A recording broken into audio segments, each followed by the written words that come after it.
Hey, good morning, America. Welcome to the Renal Chef Kitchen. I'm Chef Rob. Today I'm going to show you how to make some pulled pork BBQ sandwiches, a traditional awesome meal for the summertime. It's not too heavy, not too light. It's awesome. So I'll show you how we're going to make that right now. We're starting out, we have pork shoulder. We're going to go ahead and cut that up into some strips and chunks. We're going to put it into a pan of some boiling water, and then we're going to simmer that down and slow cook it for about an hour and a half, maybe a little longer, until it breaks down so we can drain it out and then use that as the beginning of our pulled pork sandwich. With that, we have our ingredients today.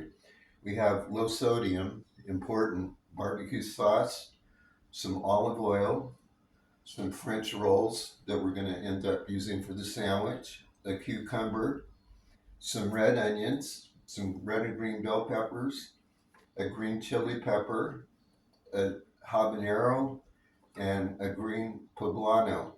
We also have a couple of eggs here with some all-purpose flour, some pineapple, and then pepper, and a salt seasoning substitute. So far we have no sodium in here. There's a little bit in the low sodium barbecue sauce, and in the future I'm going to show you how to make homemade barbecue sauce and ketchup, zero sodium. That's right. So we'll have to look at that up soon. So let's get going. Gonna rinse these off and cut them up. You know, it's important to check the back of the labels on everything that you buy, the ingredients. I mean every label, every time. Okay, now that we've cleaned these vegetables up, let's go ahead and dice them up just a little bit smaller, and then we'll get prepared to make the onion rings that are going to go with this, and those are going to be awesome. So let's cut these up just a little bit more.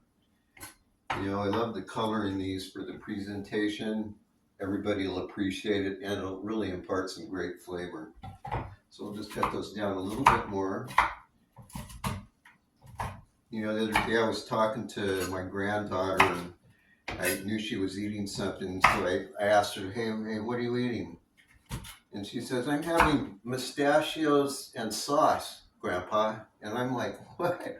And I started laughing, and my daughter, who's also health conscious, told me what that was, and that's pistachios and hummus. So I got a little kick out of that, and I was really glad that they're eating healthy too. And you know, and the good thing is she works with the child in the kitchen, and so should you. It's just wonderful.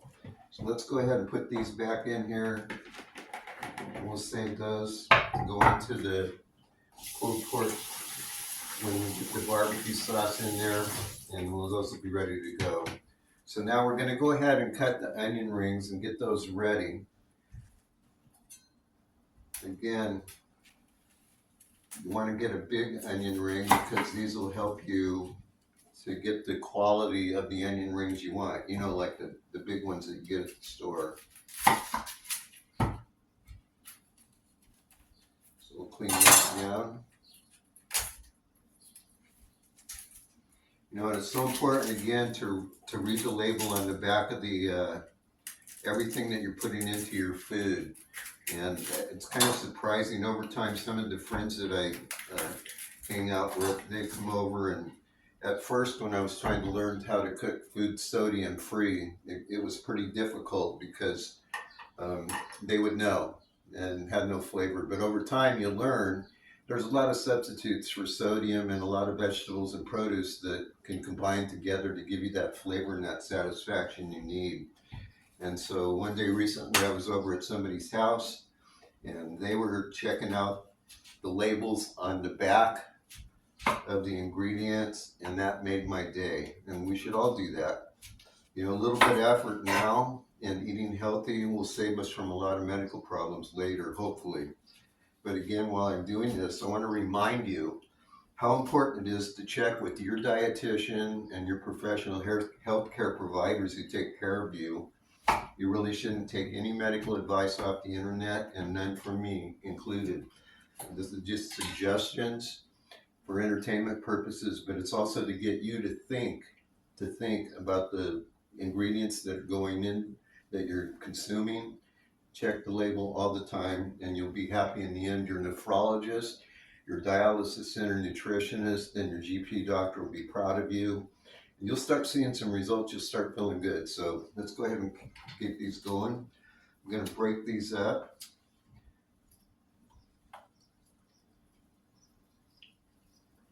And again, don't rub your eyes when you're doing this. I think we've all made that mistake. If any of you have some crazy stories about what you experienced with habanero peppers or jalapenos or anything like that, you send it in, give me a call, and or send me a text on our site, and we may be able to put it up and share that experience.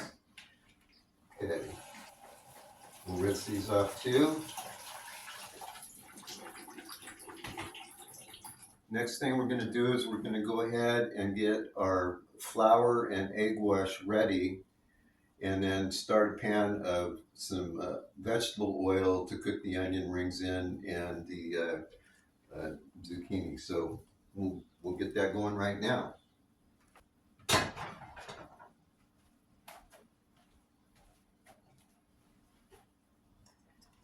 Now we've got a couple of eggs that we'll get ready. So we'll want to put those, we'll have a bowl of egg wash, a bowl of all-purpose flour, and so what we'll do is we'll put the eggs in there, whip them up a little bit, then we'll take the AP, and so we'll take the onion rings, put them into the egg wash, into the flour, back into the egg wash, back into the flour, and back into that oil. The temperature of the oil should be about 350. You'll know when you put a little bit of flour or some of the piece of onion in there, it'll start sizzling right away. You don't want to overcook it, and you can do it with olive oil too. Okay, now that we've got those vegetables chopped up, let's go ahead and make our dip for the onion rings so that we can put them in the batter, and then we'll put them into that oil which we've got heating up right now. I like to use the organic eggs myself. They cost a little bit more, but I think they're a little bit healthier for us. Hopefully you'll agree. If you don't, let me know. Just a tad of water in here, kind of like you're going to make scrambled eggs. We'll whip that down.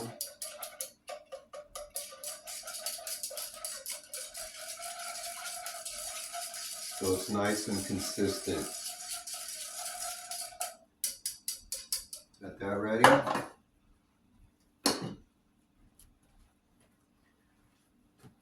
We've rinsed and cut the onions. So we're going to go ahead and dip them into the egg batter. Then you put them into the flour. Back into the egg platter. Back into the flour.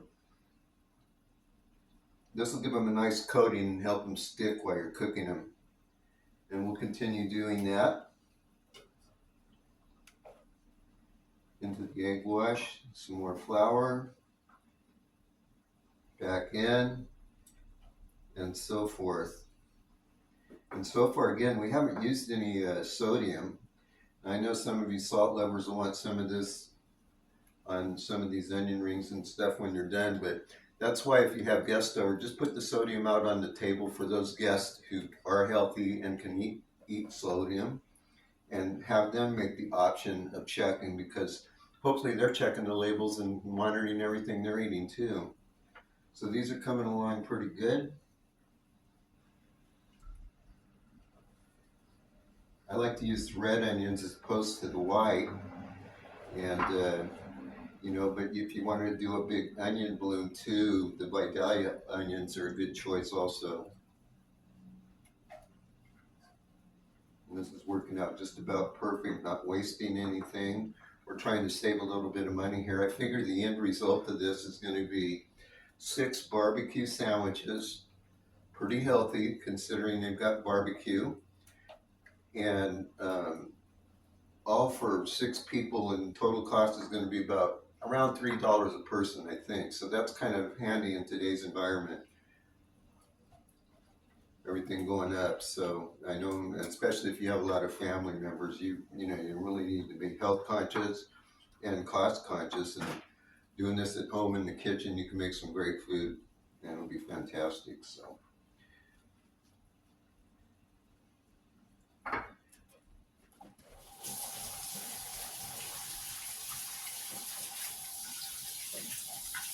Now we're going to go ahead and take these over and we'll pop those in the oil.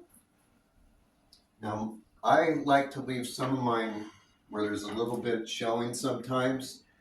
A lot of people like the breading really heavy. I like the way it comes out. It gives it a little bit more crisp on some parts of the onion rings, and that's just what my choice. Let me know what you do.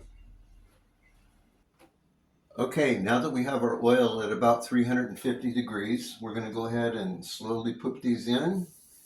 They'll start cooking. You don't want to crowd them, especially these big giant boys. Let them cook. Give them time to work. It'll be worth it. And then we've got a wrap sitting here so that when they're drying, they won't be on a wet paper towel or a paper towel soaking up oil. This will help them stay crispy on all sides.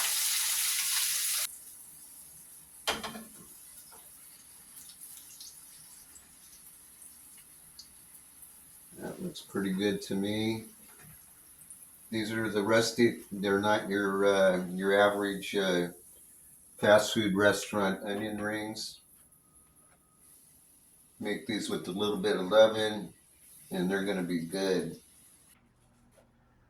Okay, now that we've cooked the pulled pork for about an hour and a half, I did mine actually for about 2 hours on a low simmer, and I've been stirring it off and on about every 20 or 30 minutes, checking on it, making sure that the water level stays above pork. So we'll go ahead and drain that. I don't really like to rinse it because I like some of the juices in there that came out of it while it was boiling to still stay in there. So we're going to put that back in the pot.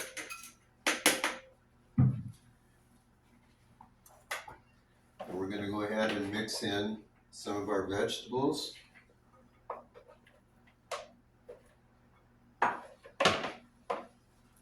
As such, we'll gently fold them.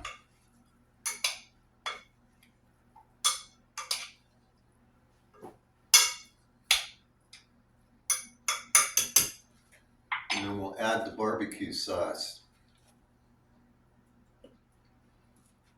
I go ahead and it takes about a bottle. That's why I like to buy it while it's on sale. But of course, once I teach you how to make some homemade barbecue sauce, you'll be able to cut your savings way down, be a lot healthier, and that'll be good. So now that we've got that in there, again, gently fold it and roll it in.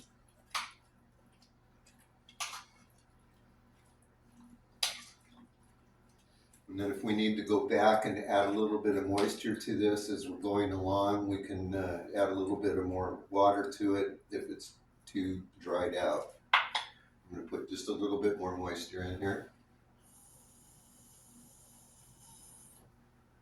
That's just about perfect. Okay, so I'm going to go ahead and throw this back on the stove. I'm going to cook it on a low simmer heat for about 45 minutes. That'll help break down the vegetables just a little bit, impart the barbecue sauce and flavors into the pork, and it's going to be so yummy. So let's go ahead and put that back on. Okay, now while that's cooking, I wanted to show you these rolls. You can get your favorite sandwich rolls or hoagie rolls. I gently use the spoon to scoop out some of the bread so it makes like a boat. Try to do that on both sides without breaking the skin on the outside of the roll. And then what we're going to do is we're going to go ahead and broil these, get them browned up to your liking. That'll help give them some firmness and some resistance to the barbecue sauce, so they'll help hold together while we're chowing down. So let's go ahead and throw those in the broiler. And we'll cook those. Keep a close eye on them. Only going to take about 2 minutes max. Okay, now that we've taken the rolls out of the broiler, put a little bit of a singe on it. I like mine a little bit well done. You can do it to your taste. So we're going to go ahead and load those with the pulled pork barbecue that we made, putting it into the trough. Oh man, this is going to be so good, so good. Top it off. And what I like to do, make it easy for your guests, we'll go ahead and nest that inside some foil. help them so they can pick it up and munch it as they go, like that.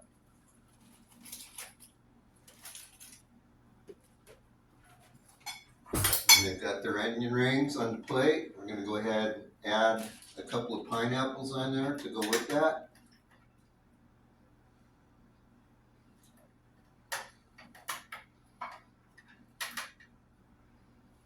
Fresh pineapple.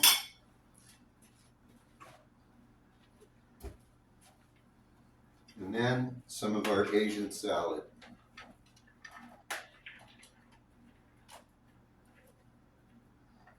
And I chopped up some of those cucumbers and added some of the extra veggies that we put into the pulled pork to put it with the salad. So there you go. Pulled pork barbecue sandwich, pineapple, Asian style salad. Add your own dressing. Be careful though to check the ingredients label. Watch out for that sodium, and homemade onion rings. What more could you want on a hot summer afternoon? Thank you for joining me today. I hope you enjoyed this. We'll see you next time. Have a good day.